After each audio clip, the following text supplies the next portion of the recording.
Baik, jadi perkenalkan, nama saya Marseni Manuain dengan NIM 2402110031. Di sini saya akan menjelaskan tentang penggunaan obat pada ibu hamil trimester 2 berdasarkan keluhan yang dialami. Jadi keluhan yang dialami pada ibu hamil trimester 2 yang biasanya dialami itu yang pertama adalah diabetes mellitus. Jadi diabetes mellitus itu adalah kelainan metabolisme yang kronis dan terjadi karena defisiensi insulin atau resistensi insulin.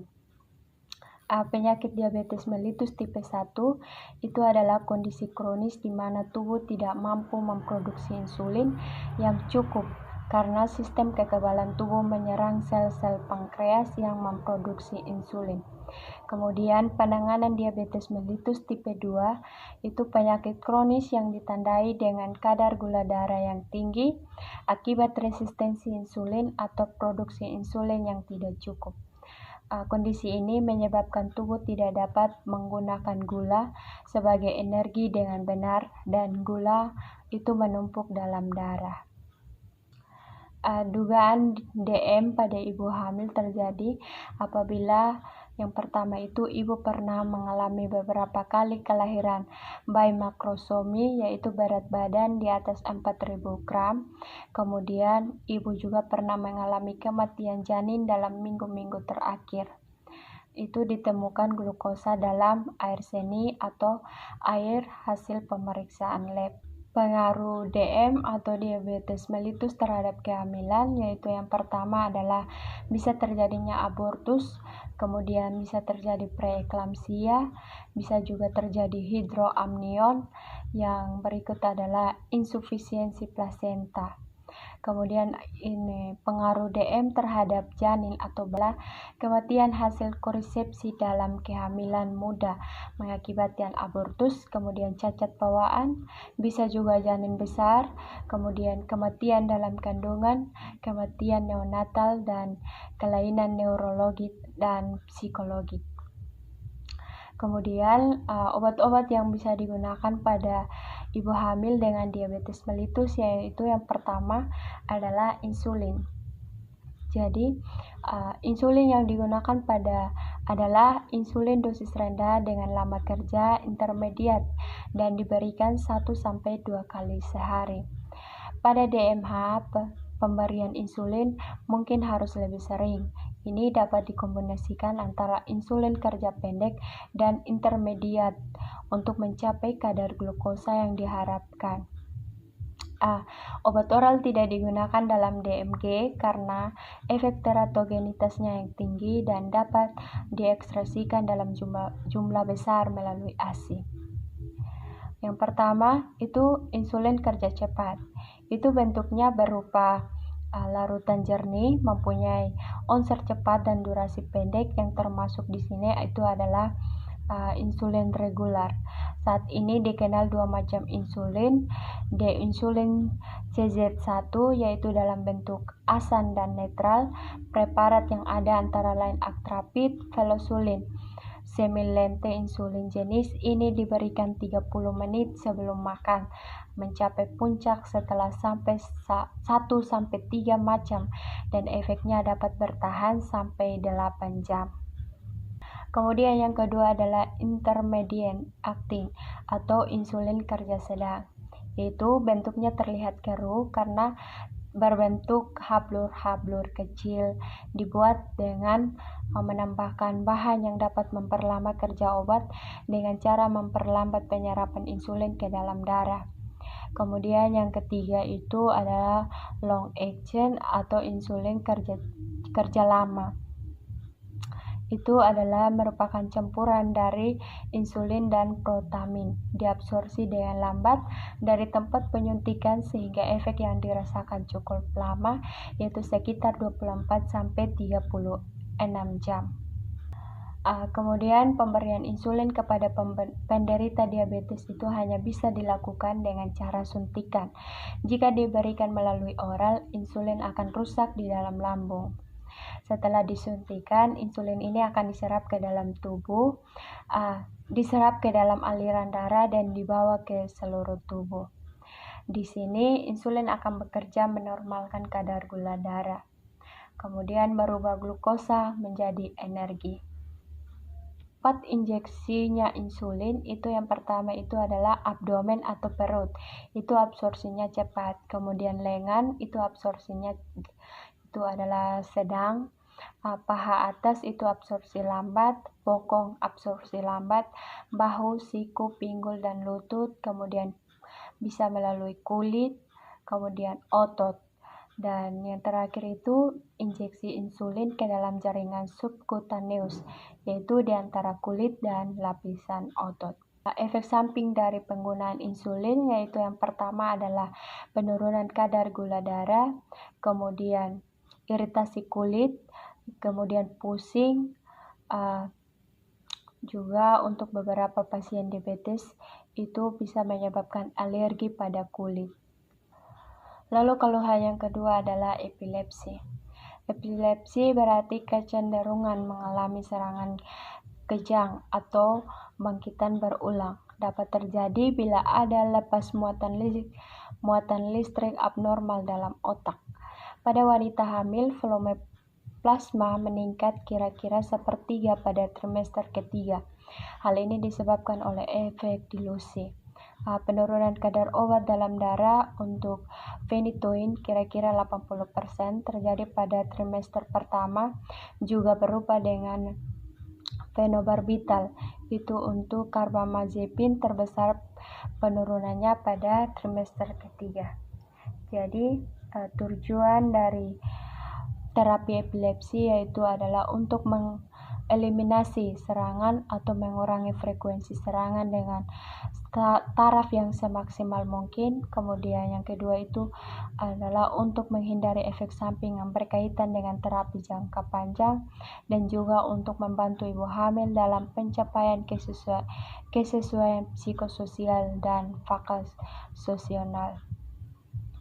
Komplikasi epilepsi dalam kehamilan yaitu yang pertama adalah melahirkan bayi prematur, kemudian berat badan bayi lahir rendah, kemudian mikrosefali dan Apgar skor yang rendah. Jadi terapi epilepsi pada kehamilan yaitu yang pertama adalah utamakan monoterapi, kemudian gunakan dosis efektif yang terendah. American Academy of Neurology dan American Academy of Pediatrics itu memperbolehkan wanita dengan epilepsi yang mengonsumsi OAE untuk menyusui. Jadi sepanjang menyusui bayi, bagaimanapun juga itu akan terpapar OAE pada konsentrasi OAE yang diberikan. Jadi jika ibu menerima etocosimib atau primidone itu memilih menyusui, mereka harus dilatih untuk memantau anaknya untuk tanda-tanda sedasi dan letargi. Kemudian yang berikut adalah preeklamsia dan eklamsi. Sebelum itu, klasifikasi preeklamsia itu digolongkan menjadi dua golongan. Yang pertama adalah preeklamsia ringan. Itu kenaikan tekanan darah diastoliknya itu 15 mmHg atau kurang dari lebih besar dari 90 mmHg dengan 2 kali pengukuran berjarak 1 jam atau tekanan diastolik itu sampai 110 mmHg. Kenaikan tekanan darah sistolik 30 mmHg atau mencapai 140 mmHg. Kemudian protein urin positif 1, edema umum kaki, jari, tangan, dan muka. Kenaikan berat badan lebih dari 1 kg per minggu. Yang kedua itu adalah preeklamsia berat. Itu adalah di mana tekanan diastoliknya kurang dari lebih besar dari 110 mmHg, kemudian protein urinnya itu positif 3, kemudian oliguria atau urin itu 5 gram per liter, kemudian hiperrefleksia, kemudian gangguan penglihatan, terdapat edema dan sianosis, nyeri kepala, kemudian gangguan kesadaran. Gambaran klinik preeklamsia itu dimulai dengan kenaikan berat badan, kemudian diikuti dengan pembengkakan atau edema. Pada kaki dan tangan, kenaikan tekanan darah, dan terakhir menjadi proteinuria.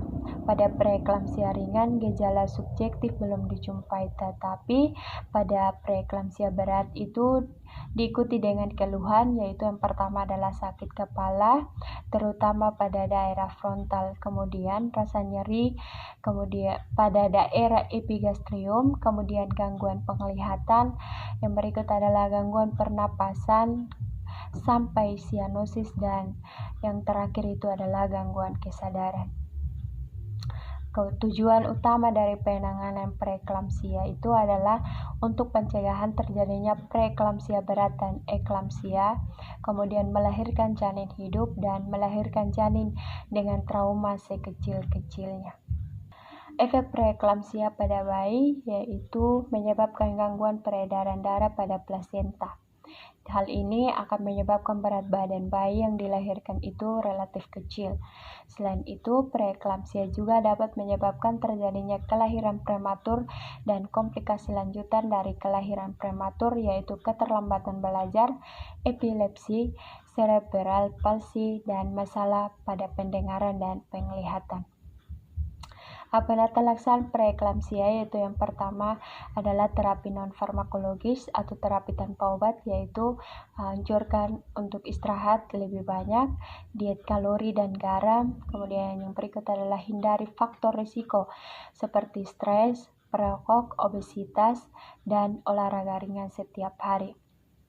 Kemudian yang berikut adalah terapi farmakologis atau dengan obat.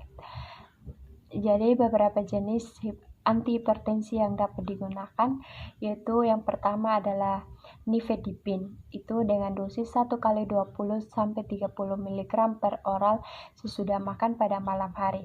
Kemudian yang kedua adalah metildopa, itu dosisnya adalah 2 kali sehari, yaitu 1 tablet, di mana 250 gram itu sesudah makan.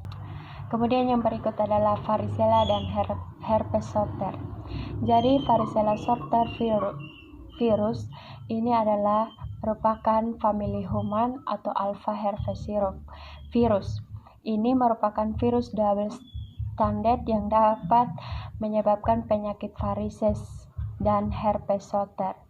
Yang pertama itu adalah faktor predisposial, itu karena kontak dengan penderita cacar, kemudian belum mendapat vaksinasi cacar sebelumnya, dan faktor yang berikut adalah nutrisi kurang baik. Diagnosisnya itu varicella itu lesi kulit berupa vesikel, kemerahan dan gatal yang khas di seluruh tubuh serta seringkali disertai dengan demam. Kemudian herpes zoster itu lesi kulit berupa vesikel kemerahan yang nyeri dan berkelompok terbatas pada satu dermaton. Tata laksana untuk pencegahan infeksi sebelum hamil yaitu periksa status imunisasi wanita yang sudah pernah terkena cacar air dan atau herpes zoster atau memperoleh vaksinasi sebelumnya. Kemudian vaksinasi bagi wanita yang belum terproteksi diberikan selambat-lambatnya 30 hari sebelum merencanakan kehamilan. Kemudian berikut adalah vaksin diberikan 2 kali dengan rentan waktu 6-8 minggu, masing-masing 0,5 mg subtutan. Kemudian pencegahan infeksi pada masa kehamilan itu adalah menghindari kontak dengan orang yang sedang terkena cacar air atau herpes zoster, kemudian memvaksinasi orang-orang yang tinggal di sekitar wanita tersebut, terutama jika ia belum terproteksi. Kemudian ibu dengan infeksi varicella yang signifikan diberi aciclovir itu 800 mg per oral 5 kali sehari selama 7 hari. Pada komplikasi yang lebih erat, aciclovir IV diberikan pada dosis 10-15 mg per kilogram berat badan setiap 8 jam selama 5-10 hari dimulai dari 24-72 jam setelah munculnya ruam. Pencegahan infeksi pasca persalinan yaitu pada ibu hamil yang belum terproteksi, vaksinasi dosis pertama diberikan sebelum meninggalkan rumah sakit dan dosis kedua diberikan pada 6-8 minggu pasca persalinan. Efek samping dari penggunaan akiklovir yaitu yang pertama adalah gatal-gatal atau ruam kulit, kemudian ada gangguan gastrointestinal yang dimana itu adalah mual, muntah, diare, dan nyeri abdominal. Kemudian yang ketiga adalah peningkatan sementara enzim-enzim yang berhubungan dengan bilirubin dan hati. Kemudian sedikit peningkatan urea dan kreatinin darah, sakit kepala, reaksi neurologis.